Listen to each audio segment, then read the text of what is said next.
अस्सलाम वालेकुम नाज़रीन, मैं आपका होस्ट इमरान खानज़ादा। आप देख रहे हैं BTN न्यूज़। चलते हैं खबरों की जानिब।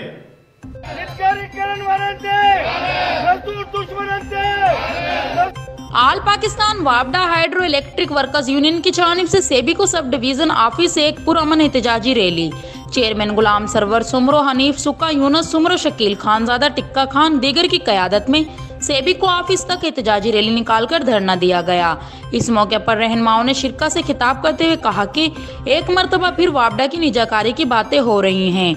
इदारे और मुलाजमीन के मिसाइल हल करने के बजाय मुलाजमीन और इदारे के इस्तेहासल के फैसले किए जाते हैं जो नाकाबिले मुजम्मत हैं। सरवर सुमरो हनीफ सुक्का ने वफाकी हुकूमत से मुतालबा किया कि वापडा मुलाजमीन के सालाना अलाउंस, तनख्वाहें और पेंशनों में इजाफा किया जाए।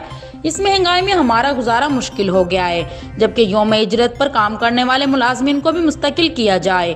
वापडा मुलाजमीन के बच्चों को वापडा में मुलाजमतें दी जाएं। वापडा मुलाजमीन का इस्तेहासल बंद किया जाए। बादिज़ा रहनुमाओं मजीद कहा कि वापडा यूनियन वापडा मुलाजमीन के हकूक की जंग लड़ती रहेगी। हम कायद अब्दुल लतीफ निज़ामी की क़यादत में हर जुल्म के खिलाफ मुलाजमीन से नाइंसाफ़ी नहीं होने देंगे और ना ही वापडा की निजाकारी को कबूल करेंगे। Report Kashan Ghaffar Khanzada, bureau chief Naushahro Firoz.